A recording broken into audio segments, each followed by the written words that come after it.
তো বলছে সহিহ বুখারীতে আছে আম্মা জান আয়েশাকে আল্লাহর নবী 9 বছরে বিয়ে করেছিল। কয় বছরে কথা বলেন? কয় বছরে? 9 বছরে। তাদের অভিযোগ যে ইমাম বুখারী আল্লাহর রাসূলকে অপমান করেছে, কারণ কোরআনে বলছে আল্লাহ লাকাদ কানা লাকুম ফি রাসূলিল্লাহি উসওয়াতুন হাসানাহ, নিশ্চয়ই মুহাম্মদ সাল্লাল্লাহু আলাইহি ওয়াসাল্লাম উত্তম আদর্শ আছে। তার মধ্যে সূরা আহজাব আয়াত নাম্বার 21 এই আয়াত পেশ করে বলছে যে আল্লাহ কোরআনে বলেছে নবীর মধ্যে উত্তম আদর্শ আছে। এটা কি উত্তম কোন ব্যক্তির কাজ যে একটা 9 বছরের মেয়েকে বিয়ে করে? তাদের অভিযোগ দেখেন, তাদের ব্রেন কত পচা, কত নোংরা। বলছে আল্লাহ কোরআনে বলছে নবীর মধ্যে উত্তম আদর্শ আছে, কিন্তু হাদিস বলছে আল্লাহর নবী 9 বছরের শিশু আয়েশা রাদিয়াল্লাহু তাআলা আনহাকে বিয়ে করেছে। এটা হতে পারে না। অতএব এই হাদিস জাল। অনেকে বুখারীর এই হাদিসকে বাতিল করে দিচ্ছে, ইতিহাসের মানদণ্ডে দাঁড় করিয়ে আছে না নাই? কথা বলেন ভাই, এটার জবাব লাগবে কি লাগবে না? আমি তাদেরকে বলতে চাই, ভাইজান, আয়েশা রাদিয়াল্লাহু তাআলা আনহা 9 বছরের মেয়ে, আল্লাহর নবী বিয়ে করার কারণে নবীর যদি অপমান হয়ে যায়, ভাই কে উঠেছে? ধরেন ধরেন, এই এই লোক ধরো ধরো ধরো ধরো, বসান, এই বেটা, এই ধরেন ধরেন, পা ধরে একদম বসিয়ে দেন, একজন উঠবে না। বেটা আমরা এতজন মানুষ এসেছি, লক্ষ টাকা খরচ করে এখানে আলোচনা সভা, তোমার ইচ্ছে মতো চলে যাবে? একজন করতে দিবেন না। বেটা এসেছে তোমার ইচ্ছাই, যাবে আমাদের ইচ্ছাই। সুন্নাতি দেওয়া হবে, তারপরে উঠবেন না? এখনই উঠবেন? কথা বলেন। আর এখনই যদি একজন উঠে, এখনই ওয়ামা আলাইনা পড়ে দিয়ে কিন্তু চলে যাব, আমাদের কোনো সমস্যা নেই, আমরা উপস্থিত হয়ে গেছি। আল্লাহ সুবহানাহু ওয়া তাআলা সবাইকে ধৈর্য ধারণ করার তৌফিক দান করো, সকলে বলি আল্লাহুম্মা আমিন। সম্মানিত দর্শক মণ্ডলী, আহলে কোরআনদের আরো একটা অভিযোগ যে হাদিসে আল্লাহ নবীকে অপমান করা হয়েছে, কারণ 9 বছরের মেয়েকে বিয়ে করেছে আল্লাহর নবী। এটা হতে পারে না, এটা আদর্শবান ব্যক্তির কাজ হতে পারে না। ভাই আপনার কাছে আবারও প্রশ্ন, এটা যদি হাদিস অস্বীকার করার আপনার যুক্তি হয়, তাহলে আল্লাহর কোরআনকে আপনি কি বলবেন? 9 বছর কি 7 থেকে 8 বছরের মেয়ে যার বিয়ে হয়নি, আল্লাহ তার কোলে সন্তান তুলে দিয়েছে। কে? জি, মারিয়াম আলাইহিস সালাম। সূরা মারিয়াম খুলে দেখেন, সূরা আলে ইমরান খুলে দেখেন। ইহুদিদের মাথায় সেই সময় ঢুকে নাই, ইহুদিরা বুঝতে পারে নাই যেটা কুমারী মায়ের গর্ভে কিভাবে সন্তান চলে আসে। মারিয়ামকে অভিযোগ করে দিচ্ছে ইহুদিরা। ইহুদিরা বলছে মারিয়ামের বিয়ে হয়নি, কোন মানুষ তাকে স্পর্শ করেনি, তার সন্তান হলো কিভাবে? নিঃসন্দেহে মারিয়াম কোন কাঠমিস্ত্রির সঙ্গে জেনা করে নবী ঈসাকে জন্ম দিয়েছে। 2000 বছর ধরে, 3000 বছর ধরে তারা এই আকীদা লালন করে আসছে ইহুদিরা, যে মারিয়াম জেনা করে নবী ঈসাকে জন্ম দিয়েছে, কারণ তাদের খুপরিতে ঢুকে নাই যে আল্লাহর আদেশে মারিয়াম আলাইহিস সালামের গর্ভে একটা সন্তান এসেছিল। মারিয়ামের শেষ বয়স কত ছিল? কোরআন হাদিসে নাই। কি বললাম? কোরআন হাদিসে নাই। আমি যেহেতু বাইবেলের ছাত্র, তাই ইহুদিদের যে বাইবেল, যেটা ওল্ড টেস্টামেন্ট, যেটাকে তানাক তওরা বলা হয়, তওরাত 2 ভাগে বিভক্ত, একটা ওরাল তওরা, একটা রিটেন তওরা। দুটো তওরাকে একসঙ্গে বলা হয় তালমুদ। তালমুদের প্রথমে ভূমিকাতে লিখে রেখেছে মারিয়াম আলাইহিস সালামের সঙ্গে যখন তার সন্তান চলে আসে গর্ভে, সেই সময় মারিয়ামের বয়স ছিল 7 থেকে 8। কত? কথা বলেন। মারিয়ামের বয়স কত ছিল? 7 থেকে 8। তো মারিয়ামের যদি 7 থেকে 8 বছর বয়সে মারিয়ামকে যদি আল্লাহ কোলে একটা সন্তান তুলে দিতে পারে, বিয়ে ব্যতীত কোন পুরুষের স্পর্শ ছাড়া, তো আল্লাহর নবীকে আল্লাহ স্বয়ং যদি বিয়ের অনুমতি আমাদের আয়েশার সঙ্গে দিতে চান, ভাই এটা নিয়ে কোনো অভিযোগ করার প্রয়োজন আছে? জি, ইহুদিরা যেমন বুঝতে পারে নাই, ঠিক আজকেও এক শ্রেণীর আহলে কোরআন দাবিদার আসে, তারা আহলে কোরআন নয়, তারা কোরআনও বুঝে না, হাদিস তো অনেক দূরের কথা। যদি কোরআনে আয়াতগুলো পড়তো বা অভিযোগ করার এই দুঃসাহসিকতা দেখাতে পারতো, কখনো পারতো না। এই জন্য ইমাম হাজম রাহিমাহুল্লাহ তারা মুহাল্লার মধ্যে তিনি সেই সময় লিখে গেছেন, যারা কোরআন মানার দাবিদার, যারা হাদিসকে অস্বীকার করেছে, তারা কাফের, কেননা তারা পরোক্ষভাবে কোরআনকে অস্বীকার করে। এটা পরিষ্কার।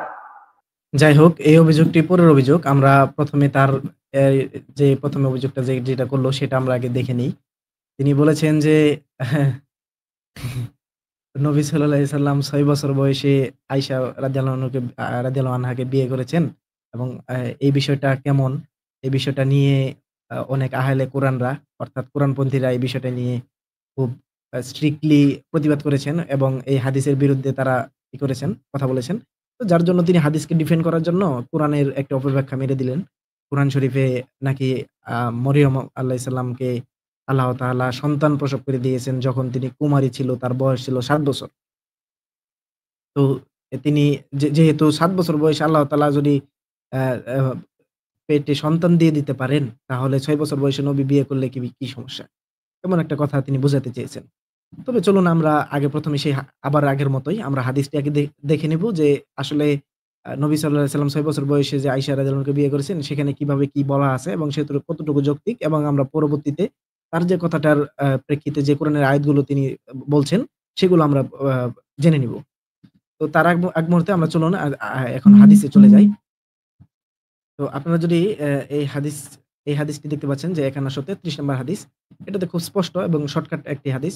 এখানে আয়েশা রাদিয়াল্লাহু আনহার কথা বলেছেন। আল্লাহ তাআলার কালাম এবং যারা ঋতুমতী হয়নি, সূরা তালাক ৪ নাম্বার এই আয়াতকে দলিল হিসেবে ধরে নাবালেগার ইদ্দত ৩ মাস নির্ধারণ করা হয়েছে। আচ্ছা। আয়েশা রাদিয়াল্লাহু আনহা হতে বর্ণিত যে নবী সাল্লাল্লাহু আলাইহি সাল্লাম যখন তাকে বিয়ে করেন তখন তার বয়স ছিল ৬ বছর এবং ৯ বছর বয়সে রাসূলুল্লাহ সাল্লাল্লাহু আলাইহি সাল্লাম তার সঙ্গে বাসর ঘর করেন এবং তিনি তার সান্নিধ্যে ৯ বছর কাল ছিলেন। মূলত এখানে যে বিষয়টা হযরত মুহাম্মদ সাল্লাল্লাহু আলাইহি ওয়াসাল্লাম ৬ বছর বয়সে আয়েশা রাদিয়াল্লাহু আনহাকে বিয়ে করেছেন এবং ৯ বছর বয়সে তিনি ঘরে তুলেছেন। এই বিষয়টা নিয়ে কোনো মতবিরোধ আমি মনে করি না যে দেওয়ার কোনো প্রয়োজন আছে। কারণ এটা হতেও পারে, নাও হতে পারে।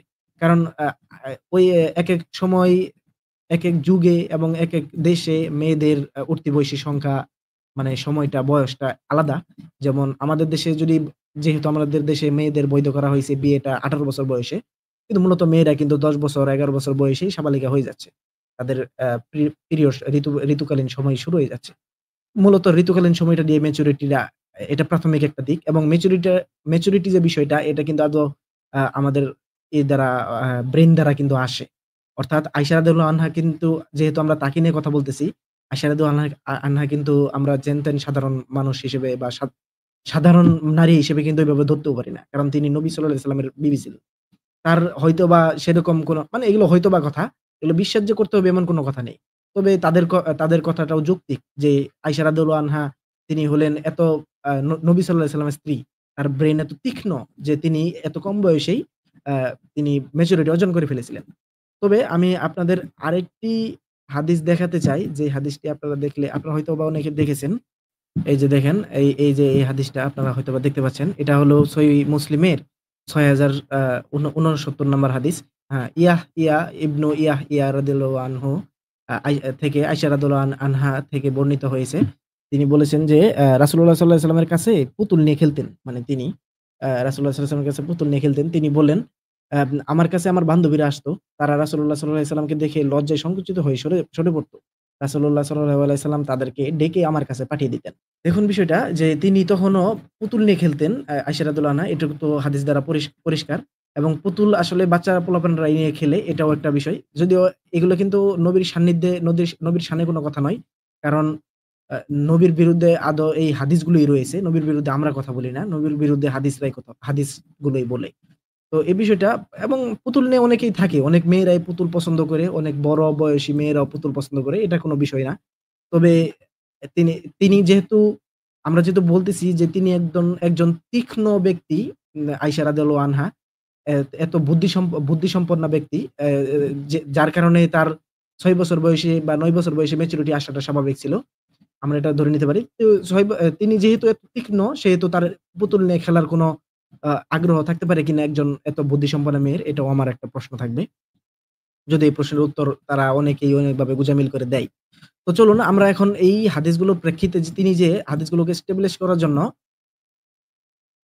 হাদিসগুলোতে এস্টাবলিশ করার জন্য যে তিনি কোরআনের আয়াত দেখিয়েছেন, অর্থাৎ আয়াত দেখান নাই, তিনি অভিযোগ করেছেন যে মরিয়ম আলাইহিস সালামের বয়স ছিল ৭ বছর যখন আল্লাহ তার পেটে সন্তান তুলে দিয়েছেন।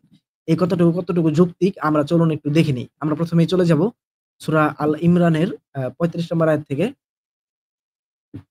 সে সময়ের কথা স্মরণ করো যখন ফিরিস্তাগণ বলেছিল, হে মারইয়াম, আল্লাহ তোমাকে নিজের এক কালিমার জন্মগ্রহণের সুসংবাদ দিচ্ছেন, যার নাম হবে মসীহ ঈসা ইবনে মারইয়াম, যে দুনিয়া ও আখিরাত উভয় স্থানে মর্যাদাবান হবে এবং আল্লাহর নিকটতম বান্দাদের অন্তর্ভুক্ত হবে। এবং সে দুনিয়ায়ও মানুষের সাথে কথা বলবে এবং পূর্ণ বয়সেও। আর সে হবে পূর্ণ বান্দার অন্তর্ভুক্ত। অর্থাৎ ঈসা আলাইহিস সালাম যে ছোট বয়সেও কথা বলতে পারতেন এটি আল্লাহ তাআলা লিখেছেন। এখন দেখেন এই কথা শোনার পর যখন মারিয়াম আলাইহিস সালামকে যখন ফেরেশতারা বলতেছিল যে আপনার সন্তান আপনার পেটে আল্লাহ তাআলা আপনাকে গর্ভবতীর একটা রূহ দিবেন, আদেশ দিবেন। তো তখনকার মারিয়াম আলাইহিস সালাম দেখেন কি বলতেছে যে, "হে আমার প্রতিপালক, আমার কিতাবে আ আম আমার কিভাবে পুত্র জন্ম নিবে যখন কোন পুরুষ আমাকে স্পর্শ পর্যন্ত করেনি?" আল্লাহ বললেন, "এইভাবেই আল্লাহ যা চান সৃষ্টি করেন। তিনি যখন কোন কাজ করার সিদ্ধান্ত নেন, তখন তার জন্য কেবল বলেন, 'হও' আর সেটা মানে হয়ে যায়। হলে তা হয়ে যায় আরকি এরকম।" তো বিষয়টা দেখেন, তিনি যে দাবিটা করেছেন যে মারিয়াম আলাইহিস সালামের বয়স ছিল তখন ৭ বছর। তার কথা অনুযায়ী কিন্তু আপনারা পেয়েছেন সেখানে তিনি যে কথাটা বলেছেন যে তিনি নিজেও স্বীকার করেছেন এবং আমিও বলতেছি যে পুরো কোরআন শরীফ জুড়ে কোথাও পাবেন না যে মারিয়াম আলাইহিস সালামের বয়স ছিল ৭ বছর। যখন আল্লাহ তাআলা এই তার তারকে সন্তান প্রসবের জন্য বা তাকে অন্তঃসত্ত্বা করেছেন। এরকম কোনো কথা এরকম বয়সের কোনো সীমানা তার ইয়েতে পাবেন পুরো কোরআন শরীফ পড়ে আপনারা পাবেন না। এটা ব্রাদাররা হলো স্বীকার করেছেন যে এই কথা বলার সময়ই। তবে তিনি দেখেন কি একটা বাটপারি কারবার করেছেন। তিনি যে আ টানতেছেন হলো বাইবেলের উদ্ধৃতি। তিনি বাইবেল দ্বারা উদ্ধৃতি দিচ্ছেন যে বাইবেলে লেখা আছে যে মারিয়াম আলাইহিস সালামের বয়স ছিল তখন ৭ বছর। চিন্তা করে দেখুন। যে জায়গায় আমরা হাদিসই মানতেছি না সে জায়গায় তিনি বাইবেলের উদ্ধৃতি দিচ্ছেন। কথাটা কতটুকু হাস্যকর কোন দেখি? যে জায়গায় আমরা হাদিসকেই মানে নিচ্ছি না, সেই জায়গায় তিনি বাইবেলের উদ্ধৃতি দিচ্ছেন। আমরা হাদিসকেই নবীর বিরুদ্ধে রয়েছে বলে আমরা দাবি করতেছি যে হাদিসগুলো নবীর বিরুদ্ধে। নবী সাল্লাল্লাহু আলাইহি সাল্লামের নামে আরো রটানো হয়েছে এগুলো। সেই জায়গায় তিনি বাইবেলের উদ্ধৃতি দিচ্ছেন যে বাইবেল দ্বারা প্রমাণ করতেছেন যে মারিয়াম আলাইহিস সালামের বয়স ছিল ৭ বছর। কিন্তু পুরো কোরআন শরীফ পড়ে আপনারা কোথাও পাবেন না যে মারিয়াম আলাইহিস সালামের বয়স ছিল ৭ বছর। বরঞ্চ তিনি যে কুমারী ছিলেন এতটুকু স্পষ্ট বোঝা যায় এই কথা দ্বারা। দেখেন, এখানে যে মারিয়াম আলাইহিস সালাম যে বলল, "হে আমার প্রতিপালক, আমার কিভাবে পুত্র জন্ম নিবে যখন কোন পুরুষ আমাকে স্পর্শ পর্যন্ত করেনি?" চিন্তা করে দেখেন। যখন তিনি যদি বাচ্চা মেয়ে হতো, ৭ বছর বয়সী কোন বাচ্চা মেয়ে হতো তাহলে কি বলতো? যে, "আমি এত কম বয়সে আমি এত ছোট মানুষ। আমি আমার আমি কিভাবে মানে সন্তান জন্ম নিব?" সে তো সেভাবে জানারই কথা না যে সন্তান জন্ম কিভাবে হয়। সে জিজ্ঞাসা করত যে, "আমি কিভাবে সন্তান জন্ম নিব?" এরকম একটা বিষয় থাকতো তার মধ্যে। যদিও তিনি একজন প্রজ্ঞাবান ব্যক্তি ছিলেন মারিয়াম আলাইহিস সালাম। একজন প্রজ্ঞাবান নারী ছিলেন। যার জন্য এটা হতেও পারে যে তিনি জানতেন। তবে এখানে দেখেন তিনি কিন্তু বলার কথা ছিল যে, "আমি এত ছোট, আমি কিভাবে সন্তান প্রসব করব? মানে কিভাবে আমার এ এস পুত্র জন্ম নিবে?" কিন্তু সে কিন্তু বলেছে যে, "আমাকে তো কোন পুরুষ স্পর্শ পর্যন্ত করেনি।" এই কথাটা বলার অর্থ কি? অবশ্যই তিনি একজন প্রাপ্তবয়স্ক ছিলেন। কারণ তিনি বলেছেন যে, "আমাকে তো কোন পুরুষ স্পর্শ পর্যন্ত করেনি।" তিনি যদি বাচ্চা থাকতেন, ৭ বছর বয়সী কেউ থাকতেন, তাহলে বলতেন যে, "আমাকে তো আমি তো এত ছোট মানুষ।" এই কথাটা বলতেন। আমার বিবেক অনুযায়ী আমি যেটুকু বলেছি আপনাদের সেটাই বললাম। এখন তারপরে অনেকের অনেক বুদ্ধি থাকতে পারে, অনেক কিছু বোঝার স্বার্থে থাকতে পারে। সেটা আসলে মতবিরোধ থাকবেই। তবে আমি ব্রাদার হলের কথাগুলো শুনে আমি এইগুলো জিনিসগুলো যখন দেখলাম যে আদৌ কিভাবে তিনি মিথ্যাচারগুলো করেছেন। তিনি আরো মিথ্যাচার করেছেন। আমরা ১৩ মিনিটের ভিডিওতে এসে পড়েছি। তারপরে হয়তোবা তিনি আরেকটা মিথ্যাচার করেছেন। চলুন আমরা এটাও দেখে নেই।